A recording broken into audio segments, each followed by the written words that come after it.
बहुत समय पहले हरितानंद जंगल में दो शेर रहते थे, रुद्रवीर और विक्रम भैरव। यह बस नाम के सगे थे, खून का रिश्ता था, लेकिन दिलों में जंग छिड़ी थी। एक तरफ था न्यायप्रिय, मेहनती और दूरदर्शी राजा रुद्रवीर, और दूसरी तरफ था लालच और अहंकार में डूबा विक्रम भैरव। सुन लो हरितानंद के सभी जीव जंतु, यह इलाका रुद्रवीर का है और यहाँ के नियम भी रुद्रवीर के होंगे। बरसों से यही रिवाज है कि मांसाहारी जीव शिकार करें तो केवल बूढ़े और अशक्त जानवरों का करें। कभी भी जवान और सक्षम जीव पर पंजा उठाने की भूल मत करना, वरना सजा ऐसी मिलेगी कि आने वाली पीढ़ियां भी याद रखेंगी। हमारा जंगल तभी फल फूल सकता है जब हर प्रजाति सुरक्षित हो। महाराज, मैं हूं मीनू चूहा। अगर मेरी बात सुनने की इजाजत दे तो मैं कुछ बोलूं। मीनू चूहा कहना क्या चाहते हो, खुलकर बताओ। महाराज, शाकाहारी जीवों की हालत दिन ब दिन खराब होती जा रही है। जंगल की जो जमीन अनाज उगाने लायक थी, उस पर तो आपके भाई विक्रम भैरव का कब्जा है। बाकी जमीन इतनी बंजर है कि चाहे कितनी मेहनत करें, पेट भरने लायक अनाज नहीं मिलता। महाराज, आज तो किसी तरह गुजर बसर हो रही है, लेकिन आने वाले दिनों में भूख हमारा सबसे बड़ा दुश्मन होगी। मीनू, तुम्हारी बात गंभीर है, लेकिन हर मुद्दे का हल एक ही दिन में नहीं निकलता। आज के लिए जितना है उसमें सब गुजारा करो, कल का सूरज नई उम्मीद लेकर आएगा। हम इस पर विचार करेंगे और कोई भी अन्याय, चाहे वह मेरा भाई ही क्यों ना करे, बर्दाश्त नहीं होगा। और उधर विक्रम भैरव। क्यों रे फट्टू भेड़िया, इस बार जनगणना का क्या हाल है? कितने शाकाहारी जीव बचे हैं मेरे इलाके में? महाराज, बस एक ही परिवार बचा है, भोलू बकरा और उसका छोटा बच्चा। बाकी तो आपके शिकार में सब खत्म हो गए। सिर्फ 1 महीने में ही आपके इलाके में शिकार ढूंढना भी मुश्किल हो जाएगा। ये क्या बोल रहा है तू? अगर शिकार ही नहीं रहेगा तो हम खाएंगे क्या? भूख से मर जाएं क्या हम? महाराज, यही तो आपको पहले सोचना चाहिए था।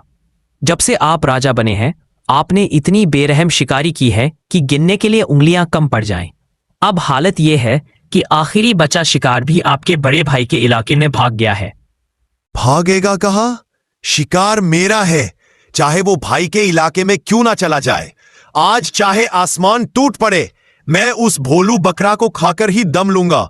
चल फट्टू भेड़िया मेरे साथ। इतना बोलकर विक्रम भैरव और फट्टू भेड़िया दोनों भोलू बकरा के पास जाने लगते हैं। महाराज, यही है रुद्रवीर का इलाका। भोलू बकरा यही छुपा होगा, लेकिन यह जगह आपके लिए खतरे से खाली नहीं है। खतरा विक्रम भैरव के लिए? यह जंगल मेरी रगों में बहता है। फट्टू भेड़िया और शिकार मेरा हक है, चाहे वो भाई का इलाका हो या किसी और का। आज भोलू बकरा का अंत पक्का है। अचानक झाड़ियों के पीछे से भोलू बकरा और उसका बच्चा दिखाई देते हैं, डर के मारे कांपते हुए। भागो मत, तुम्हारा वक्त आ गया है। आज तुम्हारी चीखें इस जंगल में आखिरी बार गूंजेंगी। विक्रम भैरव झपटता है, तभी उसके सामने रुद्रवीर आ जाता है। बस एक कदम और ये जंगल तुम्हारे नाम को हमेशा के लिए मिटा देगा विक्रम भैरव। यह इलाका मेरा है और यहां मेरे नियम चलते हैं। तुम्हारे लालच ने पहले ही तुम्हारे इलाके को वीरान कर दिया। अब तुम मेरी प्रजा पर पंजा उठाओगे। जब तक रुद्रवीर जिंदा है, कोई भी मासूम इस जंगल में डर के साये में नहीं जिएगा। तू मुझे रोक सकेगा? तू सिर्फ अपनी प्रजा का राजा है। मैं इस पूरे जंगल का शेर हूं। मेरा शिकार मुझसे छीनने की हिम्मत कैसे हुई तुझमें? हिम्मत नहीं, फर्ज कहो इसे। राजा वो नहीं जो ताकतवर हो, राजा वो है जो कमजोर को भी उतना ही जीने का हक दे जितना खुद जीता है। अगर तुझे भूख लगी है तो मैं तुझे शिकार दूंगा, लेकिन इस भोलू बकरा का एक बाल भी बांका नहीं होने दूंगा। ठीक है भाई, आज तेरे इलाके का कानून मान लेता हूं, लेकिन याद रख, जंगल के हर कोने में तू नहीं होगा, और जब मैं अकेला शिकार देखूंगा, कोई नहीं आएगा उसे बचाने। विक्रम भैरव मुड़कर चला जाता है। रुद्रवीर भोलू बकरे को और उसके बच्चे को अपनी सुरक्षा में लेकर जंगल के अंदर ले जाता है। रात का समय विक्रम भैरव का अड्डा। आधा चांद आसमान में है, चारों ओर अंधेरा और ठंडी हवा। विक्रम भैरव गुफा के पास बैठा है, उसकी आंखों में लाल चमक। फट्टू भेड़िया पास में खड़ा है, डर और उत्सुकता के बीच। फट्टू भेड़िया, आज की हार मैं भूला नहीं। शेर खान ने सबके सामने मेरी इज्जत मिट्टी ने मिला दी। लेकिन जंगल में ताकतवर वही नहीं होता जो सीधे पंजा मार दे। ताकतवर वो होता है जो दुश्मन के किले को अंदर से गिरा दे। महाराज, आपका क्या मतलब है? मतलब ये कि अब हम रुद्रवीर के इलाके में ऐसे बीज बोएंगे जो उसकी प्रजा को उसी के खिलाफ कर दे।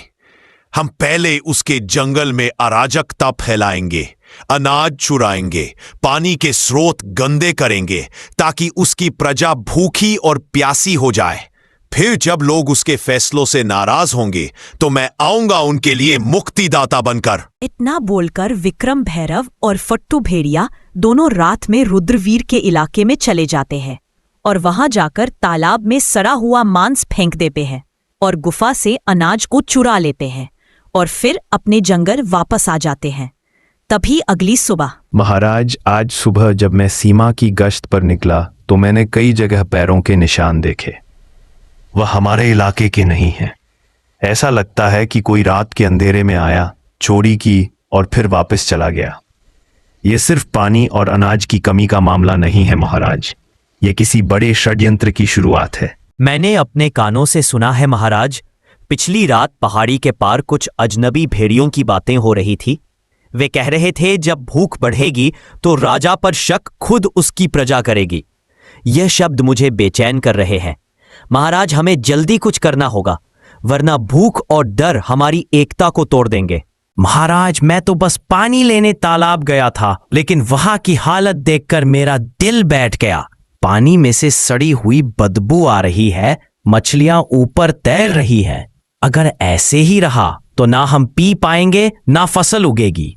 मुझे तो लगता है कि यह काम किसी अंदर के गद्दार का भी हो सकता है जो दुश्मन का साथ दे रहा है। महाराज, मैं आपसे एक बात साफ साफ कहूंगी, यह काम सीधा साधा नहीं है। यह योजना किसी ऐसे के दिमाग से निकली है जो हमें अंदर से कमजोर करना चाहता है। विक्रम भैरव के पंजे सीधे हमारे इलाके तक नहीं पहुंच सकते, लेकिन उसकी चालाकी जरूर पहुंच सकती है। अगर आप कहे तो मैं रात में गुप्त रूप से उसके इलाके में जाकर पता लगा सकती हूं कि वो क्या साजिश रच रहा है। तुम सब मेरे परिवार हो और इस जंगल के रखवाले भी। विजय घोड़ा, तुम सीमाओं की चौकसी दोगुनी कर दो। बलवंत हाथी, तुम अपनी ताकत से पानी के तालाब को साफ करने में मदद करो। ढोलू गधा, तुम गांव-गांव घूमकर सबको हौसला दो ताकि डर फैले ना पाए। और लूना लोमड़ी, तुम मेरी आंख और कान बनकर विक्रम भैरव के इलाके में जाओ और सच लेकर लौटो। अगर विक्रम भैरव ने सच में यह वार किया है तो अगली लड़ाई जंगल की सबसे बड़ी लड़ाई होगी। सन्नाटे में लूना लोमड़ी रुद्रवीर के आदेश पर विक्रम भैरव के इलाके की ओर बढ़ रही थी।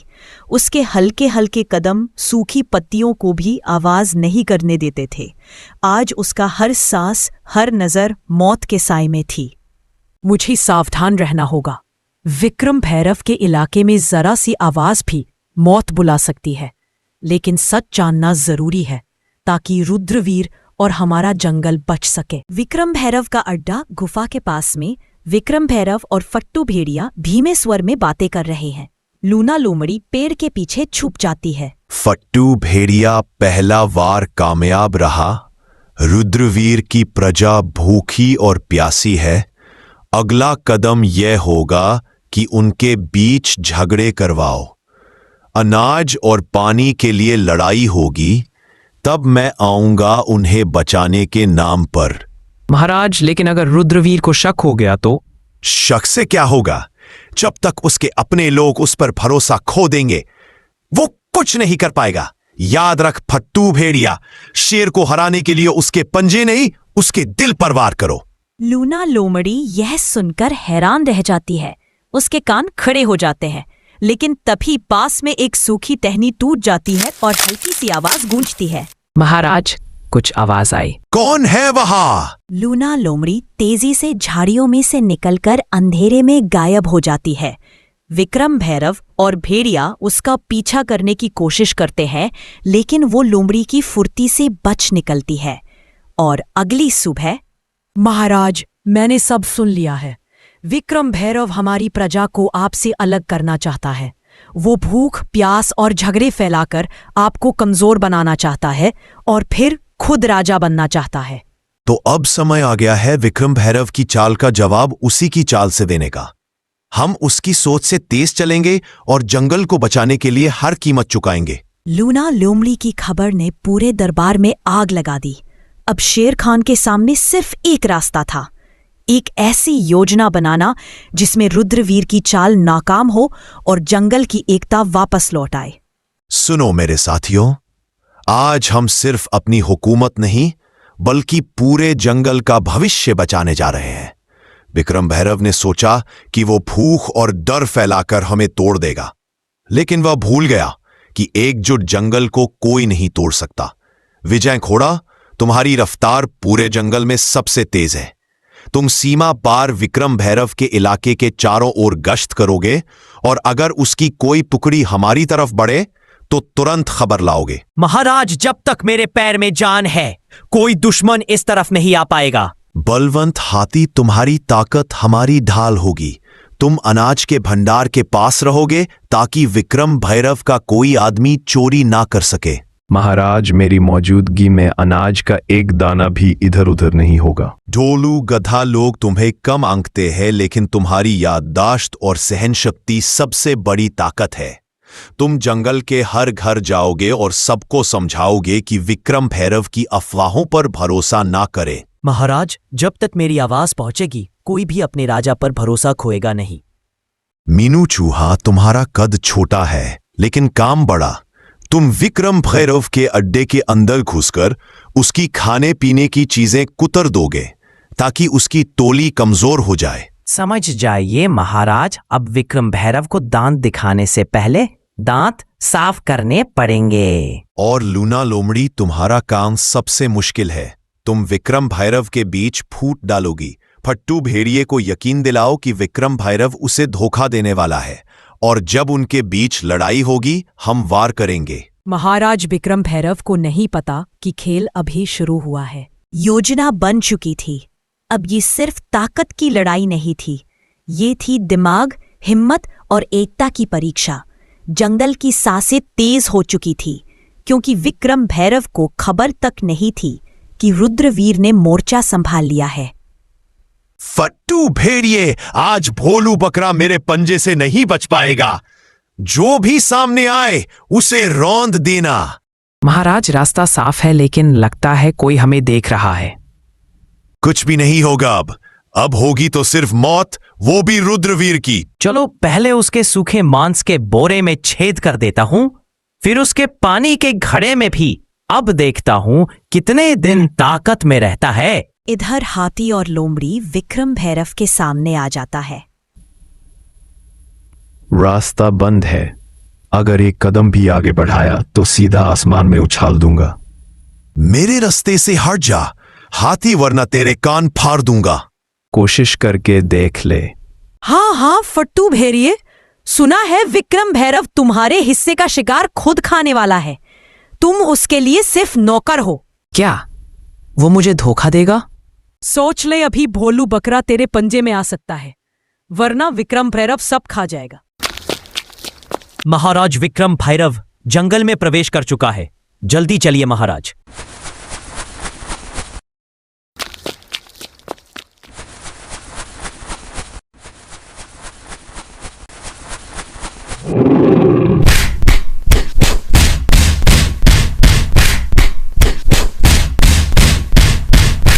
जंगल का कानून भूल गया था। विक्रम भैरव, आज तुझे जिंदा छोड़ रहा हूं ताकि तू याद रखे राज ताकत से नहीं, एकता और न्याय से चलता है।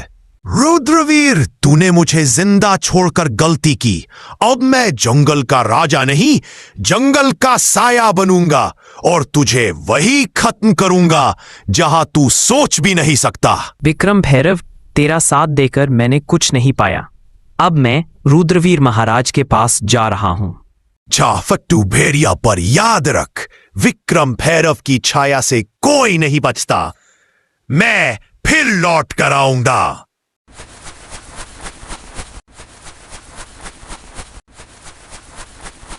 इस जंगल में कोई भी राजा नहीं है, राजा सिर्फ न्याय है, और न्याय कहता है जो प्रकृति से विश्वासघात करे उसकी जगह यहां नहीं। तो दोस्तों, इस तरह रुद्रवीर विक्रम भैरव को एक और जिंदगी जीने का मौका देता है और फिर हरितानंद जंगल फिर से शांत हो गया। लूना लोमड़ी, विजय घोड़ा और बलवंत हाथी सब अपने अपने काम में लग गए।